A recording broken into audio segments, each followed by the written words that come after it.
What is the effective temperature coefficient? जो last class में मैंने पढ़ाया था बेसिक्स ऑफ करंट, उसी को आज थोड़ा सा कंप्लीट कर लेंगे हम। लास्ट क्लास में कंप्लीट नहीं हुआ था, इसको कंप्लीट करके will switch over to the geometrical optics.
हाँ, Suhana, your answer is correct.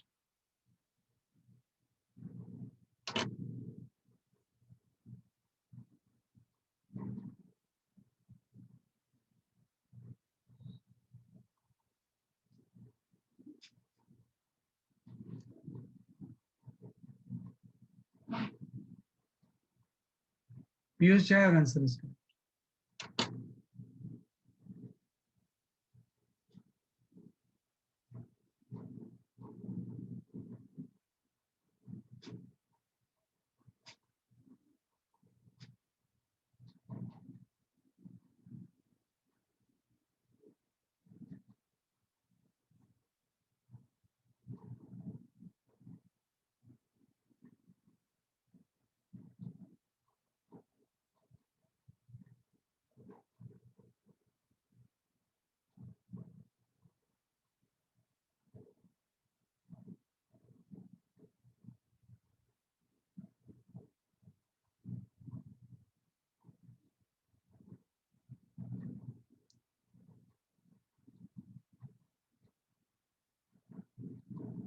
हाँ, Khushi, your answer is correct. Khushi Yadav.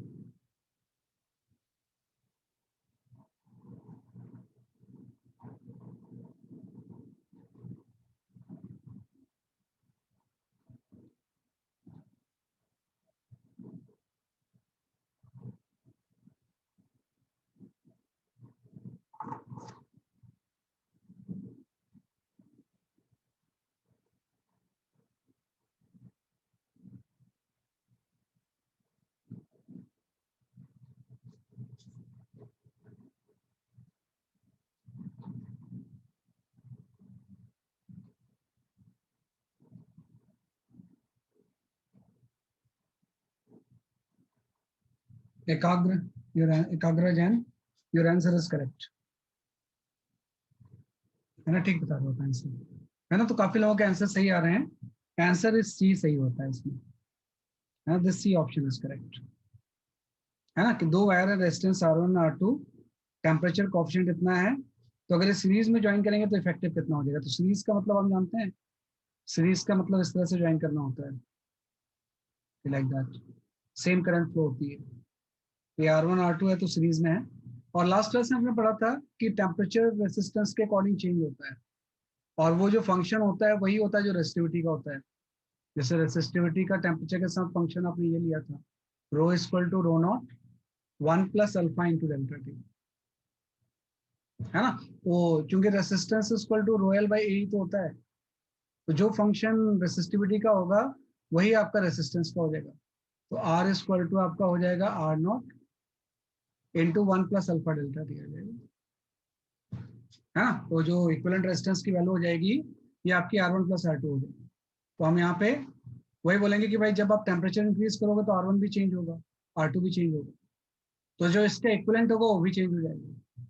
तो इक्विवेलेंट जो हम जानते हैं कि एट स्टार्टिंग टेम्परेचर हम लेते हैं कि स्टार्टिंग में इसका इक्विवेलेंट जो है वो R इक्वल टू आपका R1 प्लस R2 है ना। अब जब टेम्परेचर बढ़ाओगे तो सारी चीजें चेंज हो जाएंगी ना।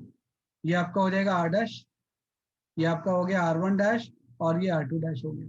और हायर टेम्परेचर पे इसकी वैल्यू क्या होगी हम जानते हैं कि जो R1 डैश होगा इसको हम लिख सकते हैं R1 into 1 plus alpha delta T.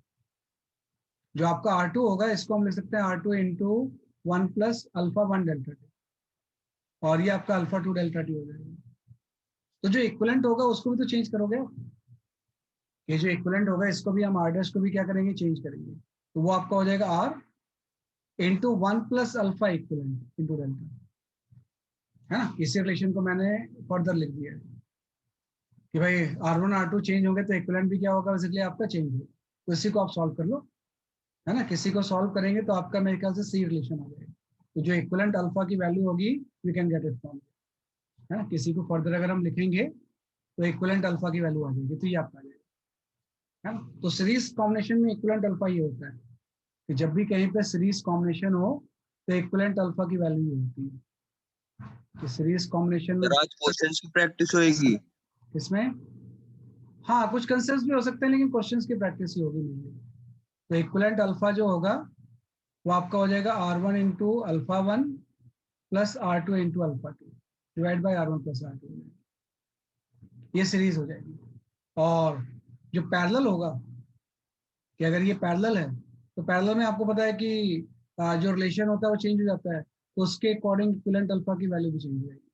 आप ध्यान रखना पैरेलल में आपका ये रिलेशन आ जाएगा, है ना। R2 इंटू अल्फा 2, है ना, into alpha 1।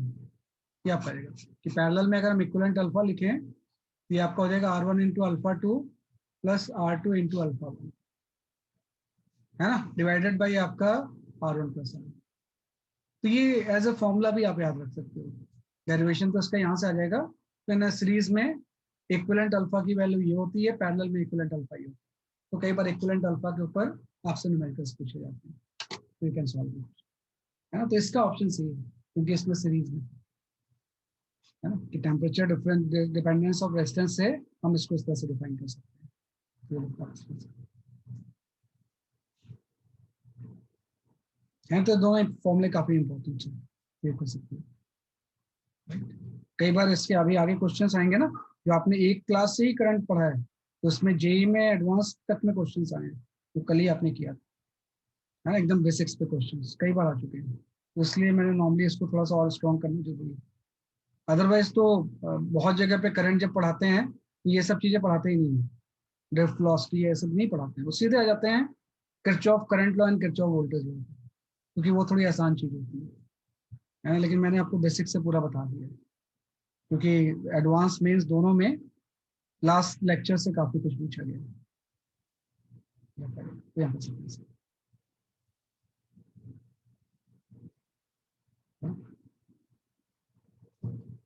Okay, you can go for this question.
हाँ सही है, यथार्थ, कार्तिकेय, अंकुश, खुशी, सब आपके आंसर सही है ना, सही आंसर तैयार कर रहे हैं।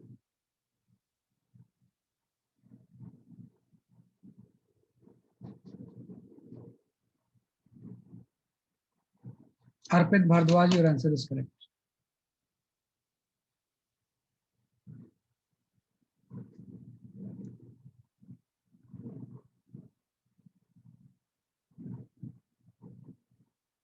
सुहाना सही है, एकाग्र सही है, खुशी और आंसर इज करेक्ट। अच्छा ये पिछले क्वेश्चन का था, तो कोई नहीं।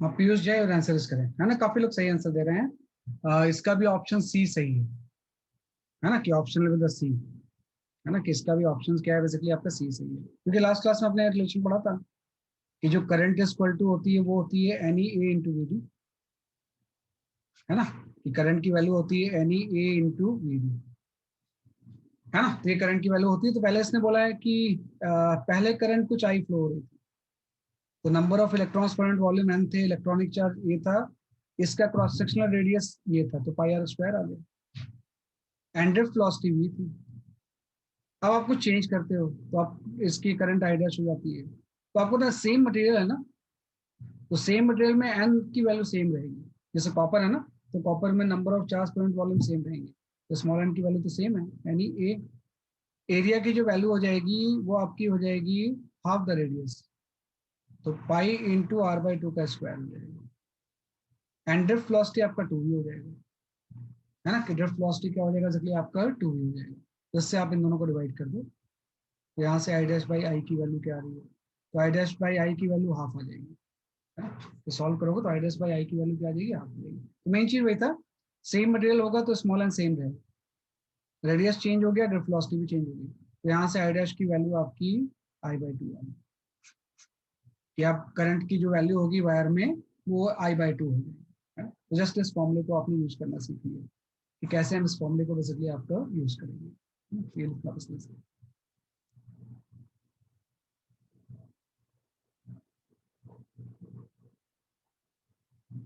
सर ओम्स लॉ को यूज नहीं कर सकते इसमें?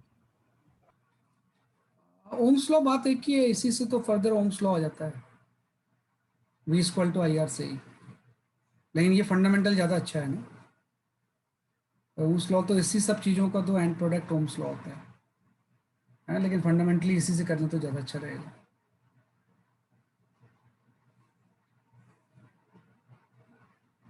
तो आई बाई टू की वैल्यू आ गई।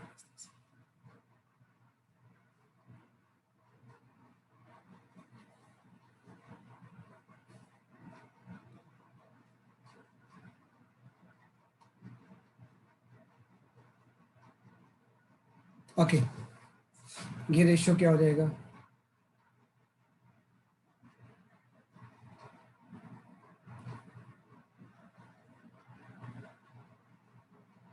हाँ ये भी ठीक क्वेश्चन है, this is also one of the conceptual question.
हाँ, अंकुश Verma and Arpit Bhardwaj, your answer is correct. Piyush Jha, your answer is correct.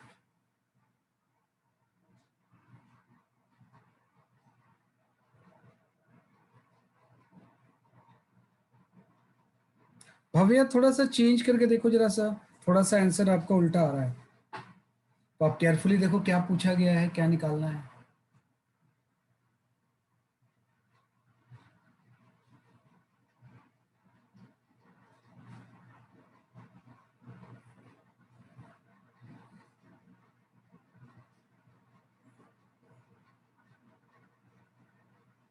Piyush सही आपका आंसर।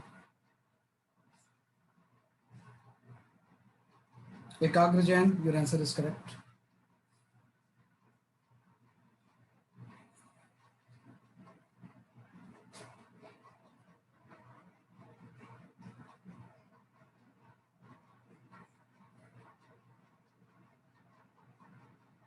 आशी, योर आंसर इज करेक्ट।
हाँ, Kartikeya Tyagi, your answer is correct.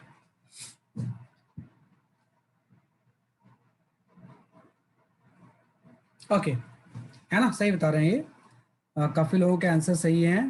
That answer C is correct. इसमें जो answer सही है that is the C option is correct, है ना। 2 wires each of radius of cross section smaller है, of different material connected together end to end, है ना, कि दोनों का रेडियस ऑफ क्रॉस सेक्शन तो सेम ही है ना, बस मटेरियल अलग है। तो 2 वायर हमने एंड टू एंड ऐसे ज्वाइन कर दिए, है ना, कि 2 डिफरेंट वायर्स आपने ज्वाइन कर दिए, इनका एरिया सेम है ना, बस यहाँ पे दोनों का मटेरियल अलग अलग है, राइट, कि मटेरियल दोनों में क्या है बेसिकली आपका डिफरेंट है। और डेंसिटीज ऑफ चार्ज कैरियर्स में N1 N2 की वैल्यू जो है वो 1:4 है। तो जब सीरीज में वायर होते हैं ना, तो अगर एक एंड से कोई करंट जाएगी, तो अगर इसका क्रॉस सेक्शन एरिया अलग भी होता तो सीरीज में सेम करंट पास होती है, कि जब होंगे तो सेम करंट पास होती है। वैसे इस केस में तो इसका क्रॉस सेक्शन एरिया भी सेम है।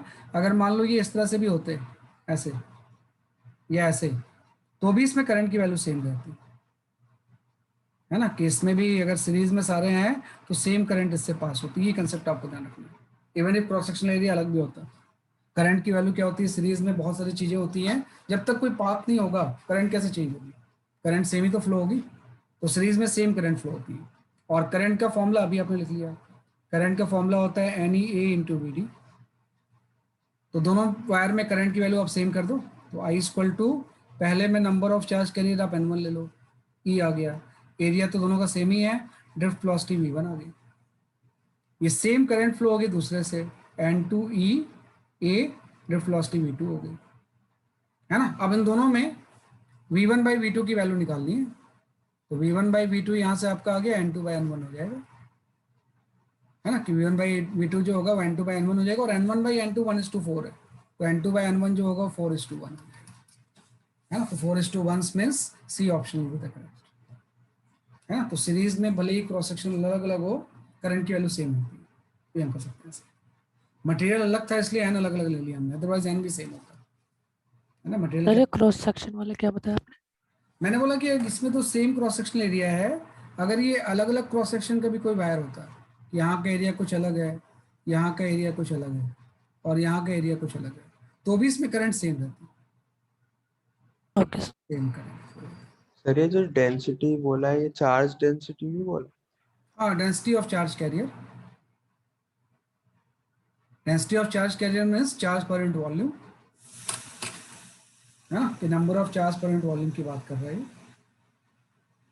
Number of densities of charge carrier है, चार्ज नहीं है। चार्ज कैरियर मीन्स नंबर्स की हम बात कर रहे हैं, कितने नंबर ऑफ इलेक्ट्रॉन्स।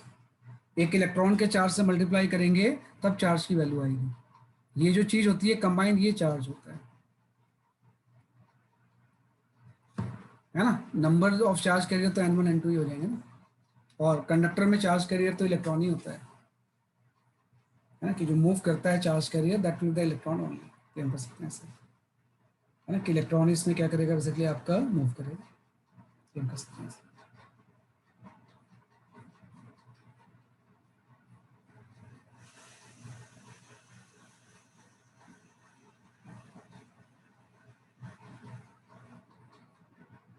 ठीक है, ये आपका गया, तो आई की वैल्यू सेम आ जाएगी इसमें। ये हम कर सकते हैं ऐसे। तो हर क्वेश्चन का एक पर्पस है, थ्योरी के ही पार्ट है सारे ये, है ना।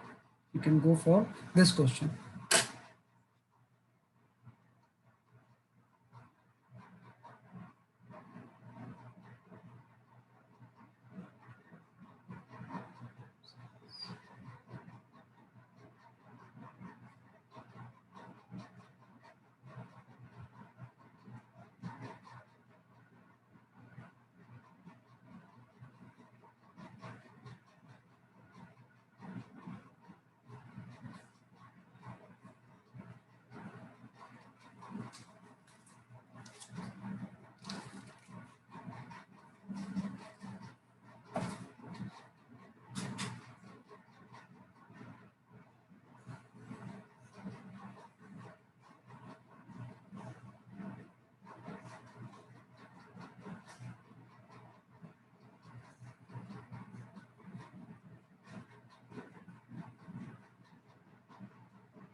इतना टाइम तो नहीं लगना चाहिए इस क्वेश्चन में आपको कि what is the charge flow between the 2 to 6 seconds.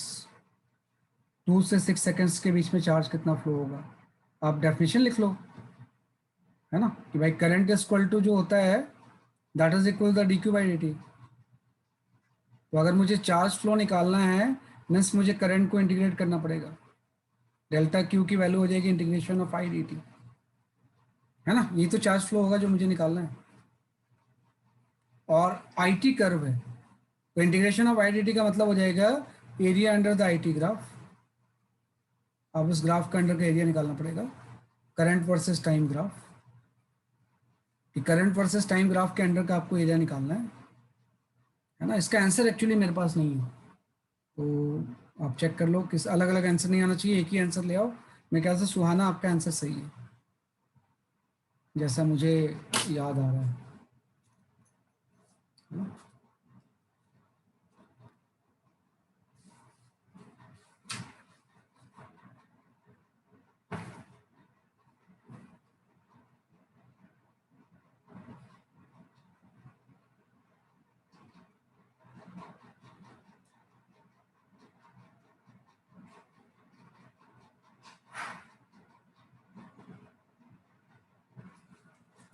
बाकी भी मैं वेरीफाई कर लेता हूँ दूसरों के आंसर से, कॉमन जो आंसर आएगा वो मुझे लगता है सही होगा, है ना?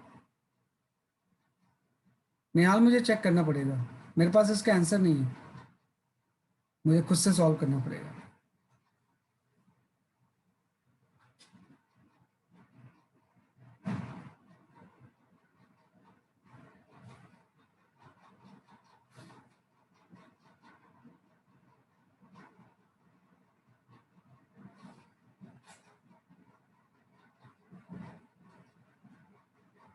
मैंने हिंट आपको दे दिया है कि आपको area under the IT graph निकालना है, और कहां से कहां तक निकालना है, फ्रॉम 2 सेकेंड टू 6 सेकेंड्स, है ना, कि 2 सेकेंड से आप स्टार्ट कर दो यहाँ पे से लेके 6 सेकेंड्स तक, है ना। तो 2 से 6 सेकेंड्स में ये एरिया आपको कैलकुलेट करना है, एक ये ट्रेपेजियम और एक ये ट्रेपेजियम, दो ट्रेपेजियम के एरिया को आप कर दो, है ना, तो उससे आपका आंसर आ जाएगा, कितना हो जाएगा आपका आंसर, तो इजिली सॉल्व हो जाएगा। एरिया तो कंपेयर करना कोई मुश्किल काम थोड़ी है यार, सबका आंसर अलग अलग आ रहा है, एक आंसर आता तो मैं बोल देता कि ये आंसर है, सबका आंसर जो आ रहा है वो अलग आ रहा है।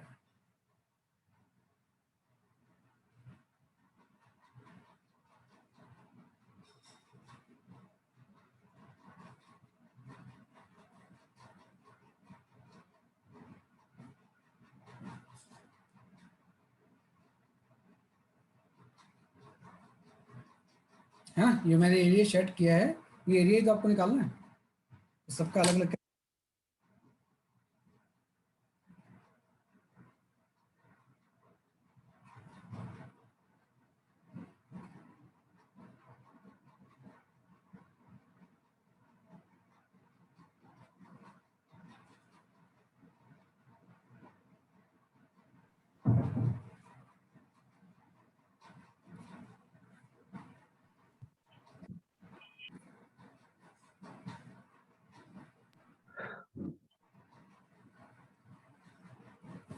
है ना, कॉपी अंडरस्टैंड कि मैं क्या निकाल रहा हूँ, कि मैंने बोला अगर ये 2 है तो ये चीज़ 24.5 होगी, और यहाँ पे इसका बेस मुझे पता है, तो ये वाली जो चीज़ होगी ये 48.5 होगी, है ना। जस्ट मैं सिमिलैरिटी ऑफ ट्रायंगल लगा दिया मैंने, 12/5 एंड यहाँ पे y/4 48/5 आ गया, है ना। तो इसके अकॉर्डिंग आप एरिया निकाल लोगे ट्रेपेजियम के एरिया से यूज करके, ये एक और अलग आंसर आ गया यार, सबका अलग अलग कैसा है, चलो मैं ही निकालता हूँ, है ना, कि ये होप कि आप ये समझ गए होंगे कि भाई ये 12 है, बेस 5 है, तो 12/5 इक्वल टू y/x हो जाएगा 2, यहाँ से y की वैल्यू जो आ गई वो 24/5 आ गई, ऐसे यहाँ भी 12/5 है पूरा, लेकिन जो x है वो ये इतना है तो 4 है, तो y की वैल्यू यहाँ से 48/5 आ गई। अब मुझे एरिया निकालना है तो 2 ट्रेपेजियम के एरिया को मैं ऐड कर देता हूँ, कि अगर मुझे ये पूरा एरिया निकालना है तो 2 ट्रेपेजियम के एरिया को ऐड कर देते हैं, तो पहले ट्रेपेजियम का जो एरिया होगा वो हो जाएगा हाफ, है ना, सम ऑफ पैरेलल हाइट्स, तो एक आपका हो जाएगा 12/5 सॉरी, ये आपका हो जाएगा, हाँ यहाँ से अगर हम लिख लेंगे तो एक आपका हो गया 12, ये पूरी हाइट होगी, plus 24/5 by 2 into distance between them, तो 2 से 5 आपका 3 आ जाएगा ये, प्लस ये एरिया इस ट्रेपेजियम का, तो ये भी हो जाएगा हाफ, है ना, 12, है ना, प्लस 48/5 बाई बेस जो होगा 5 से 6 ही तो है, 1 आ गया ये, है ना, इंटू सॉरी ये 2 आ जाएगा और यहाँ पे 1 आ गया, दोनों को सम कर दो, you will get your answer. Answer मेरे पास नहीं है, तो जो कैलकुलेट करके जो आप लेके आओगे वही आंसर आपके सही होगा, है ना। तो ये जो आंसर बता रहे हैं वो 36 कूलम बता रहे हैं, आप चेक कर लेना सब लोग, इसने आंसर बताया कैलकुलेट करके 36 कूलम हो, तो बस मैंने बेसिक कंसेप्ट बता दिया, ये होगा, बाकी कैलकुलेट करके आप आंसर जरूर चेक कर लो कि क्या एग्जैक्ट आपका आंसर आना चाहिए, है ना, कि what answer you will get. तो ऐसे क्वेश्चन आते हैं कि भाई आईटी ग्राफ दिया होगा और उसका एरिया जो होगा वो चार्ज होगा, वो एरिया आप निकाल लोगे, है ना, एरिया इजली हम उसको कैलकुलेट कर सकते हैं, है ना, तो थोड़ा सा सही से कैलकुलेट करोगे विल गेट योर आंसर, है ना, ये आप पहले, ठीक है ना, तो इसको देख लेना आप, इससे आंसर जो होगा बता देना मुझे ताकि मैं लिख पाऊँ यहाँ पे, राइट, वही चीज़ें एरिया अंडर द ग्राफ से हमने कैलकुलेट कर लिया इसलिए। चलो नेक्स्ट क्लास क्वेश्चन में आ जाते हैं, ये तो किरचॉफ लॉ के ऊपर है, ये भी किरचॉफ लॉ है, ये हम सॉल्व कर ही चुके हैं, है ना, you can go for this question,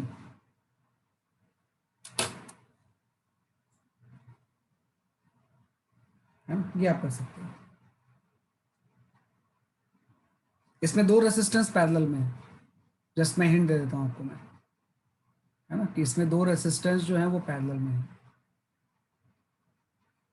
एक रेजिस्टेंस यहाँ पे है, एक रेजिस्टेंस अंदर वाला है, और जब पैरेलल में रेजिस्टेंस होते हैं तो इसका जो इक्विवेलेंट रेजिस्टेंस होता है वो 1/R होता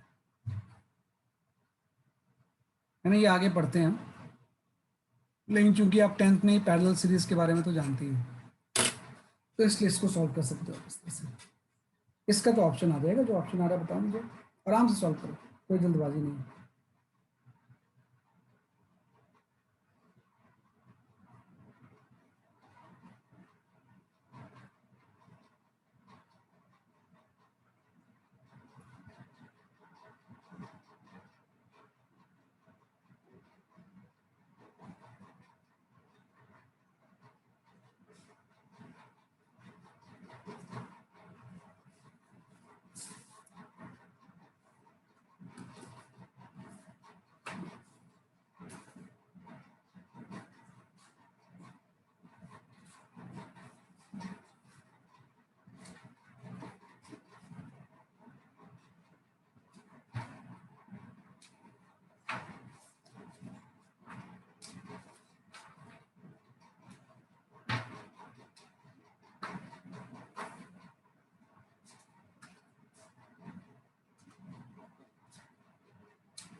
अच्छा, आंसर इज इन माइक्रोम।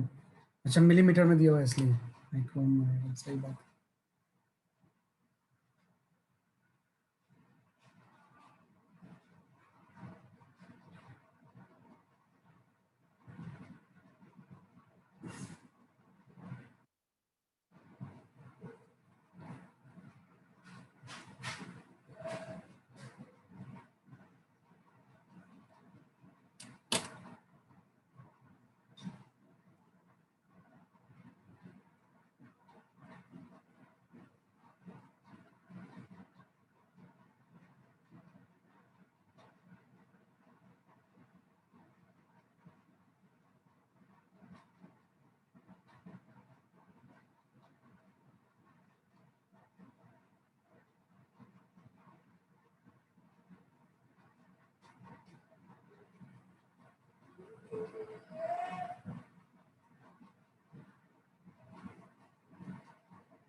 थोड़ा कैलकुलेटिव है भाई, कंसेप्ट तो एकदम आसानी है इसमें, कैलकुलेशन थोड़ी सी बड़ी है।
हाँ, निहाल एंड कार्तिकेय और आंसर इसका है।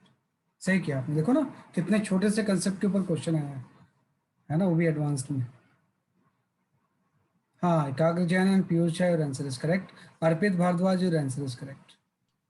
सही किया आपने, सही किया आपने।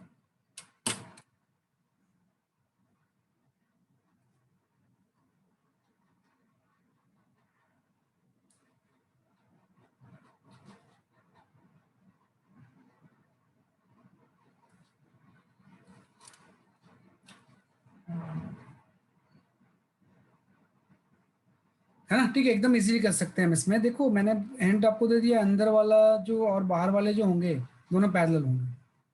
तो जो अंदर वाली रॉड है ना, कि भाई वो है आयरन की, अंदर वाला चीज आयरन का है ना। और आयरन का जो रेसिस्टिविटी दिया हुआ है ये दिया हुआ है। तो पहले आयरन का रेसिस्टेंस हम ले लेते हैं कि R1 है। इनर वाली रॉड जो है आयरन की है, उसका रेसिस्टेंस आप R1 ले लो। तो रेसिस्टेंस का फॉर्मूला होता है ρl बाई ए। तो R1 की वैल्यू हम कैलकुलेट कर लेंगे। तो resistivity is given 1 into 10⁻⁷। Length is 50 millimetre, तो 50 इंटू 10⁻³ बाई एरिया।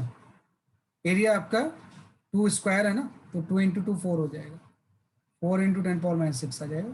तो ये R1 ओम, इतने ओम आ गया है ना। इतने ओम जो हो गया, R1 का रेजिस्टेंस आ गया। जो अंदर में आयरन है, बाहर वाला एल्युमिनियम ले लेते हैं। तो अगर मैं एल्युमिनियम ले लूँ तो एल्युमिनियम का रेसिस्टेंस आप R2 एज्यूम कर लो। तो रेसिस्टिविटी जो है उसकी ज़्यादा है, 2.7 इंटू 10⁻, हाँ 7 इंटू 10⁻⁸ है ना। ये आपका आ गया। नहीं, कम है, क्योंकि एल्युमिनियम तो ज़्यादा अच्छा कंडक्टर होता है, तो उसकी रेसिस्टिविटी जो होगी वो कम होगी। रो एल तो सेम ही है, दैट इज 50 इंटू 10⁻³ भाई एरिया में आपको अब ये वाला एरिया लेना पड़ेगा ना, आउटर एरिया से।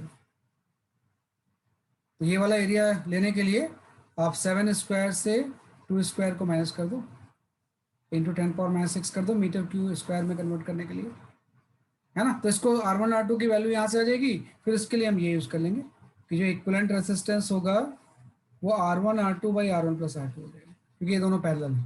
पैरेलल इसलिए है क्योंकि दोनों के क्रॉस, अगर यहाँ का पोटेंशियल V1 ले लें, यहाँ पे V2 ले लें, तो दोनों के क्रॉस पोटेंशियल डिफरेंस सेम है।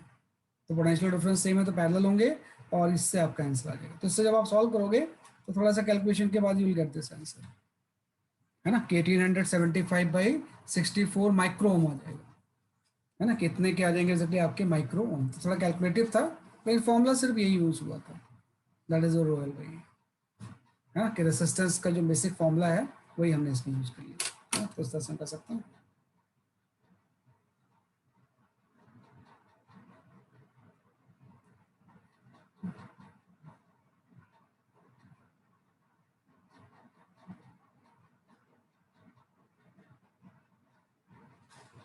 V1 है, V2 आ गया आपका,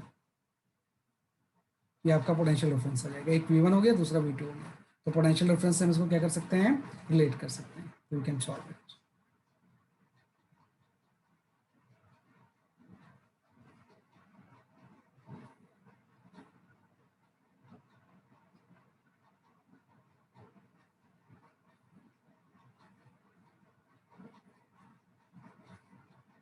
ये आपका आंसर। ये थोड़े से बेसिक्स क्वेश्चन थे। चलो नेक्स्ट क्वेश्चन पे देखते हैं। हाँ, ये भी ठीक क्वेश्चन है ना। ये थोड़ा सा डायग्राम मुझे देखना पड़ेगा एक बार, है ना।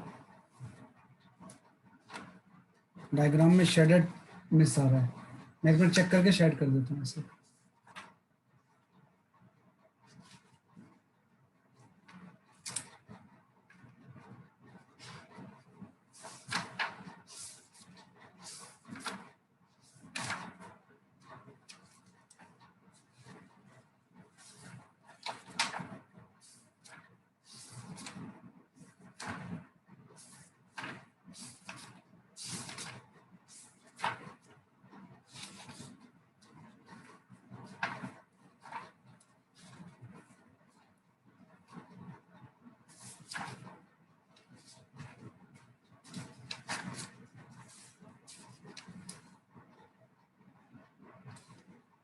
यार शेडेड एरिया है कौन सा, ये होगा शेडेड एरिया। चलो मैं मान लेता हूँ शेडेड एरिया इज दिस।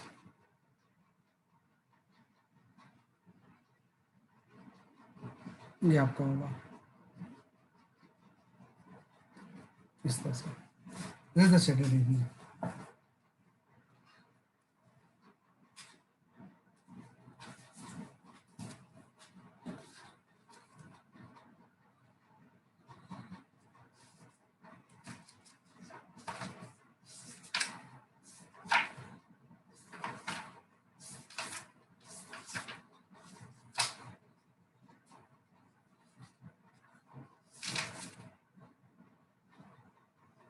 सही, यही शेडेड एरिया।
ये तो एकदम आसान क्वेश्चन है, इतना टाइम क्यों लग रहा है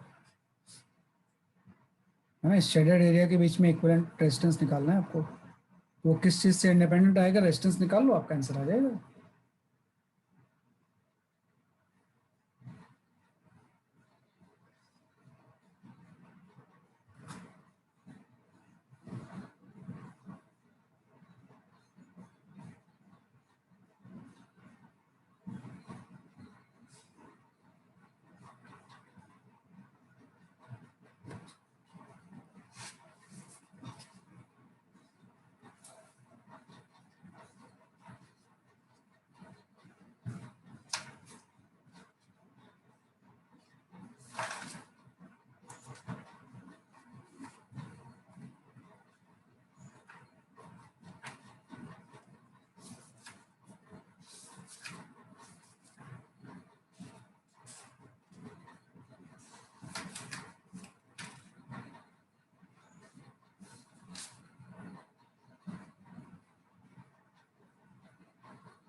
पता नहीं किसी के आंसर सही मैच नहीं कर रहे मेरे आंसर से। हाँ, यथार्थ योर आंसर इज करेक्ट, है ना, यथार्थ your answer is correct, Kartikeya Tyagi your answer is correct, बाकी आंसर मैच नहीं कर रहा मेरे से। भाई रेसिस्टेंस की वैल्यू तो रोयल बाई ए होती है, इसको यूज करो ना इसमें, कि शेडेड एरिया के बीच में जब रेजिस्टेंस निकालेंगे तो कौन सी चीज फिलफिल कर रहा है। Piyush Shah your answer is correct, इसमें थोड़ा केयरफुल करना होता है आपको। हाँ, Arpit Bhardwaj your answer is correct, Khushi Yadav your answer is correct, है ना, Harshit Pal your answer is correct.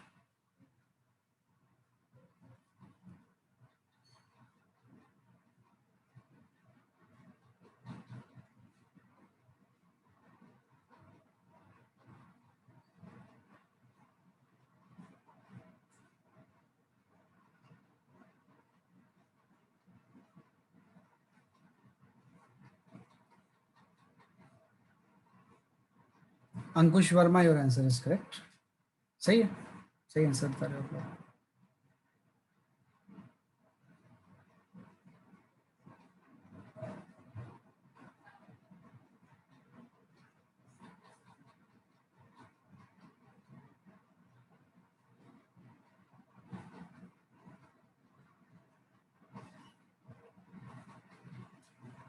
Suhana Rawal your answer.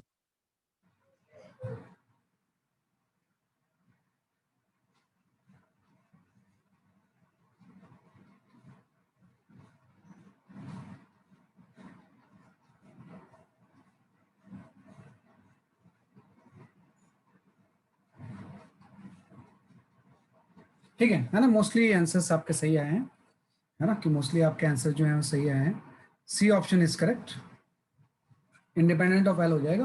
तो मैंने बोला था ना, जैसे जिसके क्रॉस निकालना होता है, मतलब यहाँ से ऐसे करंट जा रही है ऐसे, है ना, कि भाई आप जो इसके क्रॉस निकालना होता है, शेडेड पोर्शन के क्रॉस, इसने बोला हुआ ऐसे कि ये शेडेड पोर्शन है आपके दोनों, इसके क्रॉस मुझे निकालना है, तो यहाँ से करंट एंटर करती है और दूसरे एंड से एग्जिट होती है, तो उसका रेजिस्टेंस कितना होगा, है ना, तो उसके ऊपर रेजिस्टेंस की वैल्यू डिपेंड करती है, क्योंकि लेंथ हम लेते हैं along the direction of the current और एरिया लेते हैं उसके परपेंडिकुलर, कि जिस डायरेक्शन में करंट जा रही है उसके परपेंडिकुलर एरिया लेते हैं और लेंथ लेते हैं उसके अलोंग, तो आपका रेजिस्टेंस की वैल्यू होती है रोयल बाई ए। तो रो तो रेसिस्टिविटी है, रहने दो से, लेंथ आप ये ले लोगे ना, करंट के अलोंग लेंथ यही तो है एल, तो आपने एल ले लिया, भाई एरिया आपको शेडेड पोर्शन का लेना है, तो एरिया आपका एल टी हो गया। तो इसमें तो बड़ा आसान सी चीज़ है कि एल एल तो कैंसिल हो गया, आपका इसका जो रेसिस्टेंस होगा रेसिस्टिविटी बाई टी थिकनेस हो जाएगी, है ना, कि रेसिस्टिविटी बाई क्या हो जाएगा, इसलिए आपका थिकनेस टी हो जाएगा, है ना, तो मतलब रेसिस्टेंस जो होगा is inversely proportional to T. Rho तो मटेरियल का रेसिस्टिविटी है, अगर वो सेम ले ले तो इनवर्सली प्रोपोर्शनल टी है, तो ये तो गलत हो गया डायरेक्टली प्रोपोर्शनल वाला, है ना, इंडिपेंडेंट ऑफ टी भी गलत हो गया, directly proportional to the L आ गया, एल भी गलत हो गया क्योंकि एल तो है ही नहीं आ रहा इसमें, इंडिपेंडेंट ऑफ एल सही हो जाएगा आपका आंसर, है ना, तो ये क्या हो जाएगा, इंडिपेंडेंट ऑफ बेसिकली आपका एल हो जाएगा आपका आंसर, है ना, चेंज कर सकते हैं इसे, तो वो केयरफुल होके सॉल्व करना होता है ना, थोड़ा भी गलत करोगे कोई दूसरी चीज़ ले लोगे ना, तो फिर वो कोई दूसरा ऑप्शन मैच कर जाएगा जो कि गलत हो जाएगा, है ना, तो एरिया में अगर हम कुछ दूसरा ले लें, है ना, तो उसमें फिर हो सकता है एल से आपका आ जाए रिलेशन, है ना, तो यहाँ कर सकते हैं इस तरह से, ठीक है ना, ये आपका ये हम सॉल्व कर लेंगे, ठीक है ना। तो आज इतना ही काफ़ी, आज थोड़ा जल्दी क्लास खत्म कर देते हैं, because nothing must to teach, and tomorrow will start the geometrical optics. Okay sir. तो कल जो हम स्टार्ट करेंगे ना, आज कुछ ज़्यादा ऐसा पढ़ाने का है नहीं, तो है ना, क्योंकि कल की क्वेश्चन से मैंने करवा दिया आपको, है ना, तो कल से हम स्टार्ट करेंगे आपका ज्योमेट्रिकल ऑप्टिक्स, है ना। तो that's all for today, bye bye. Thank you sir.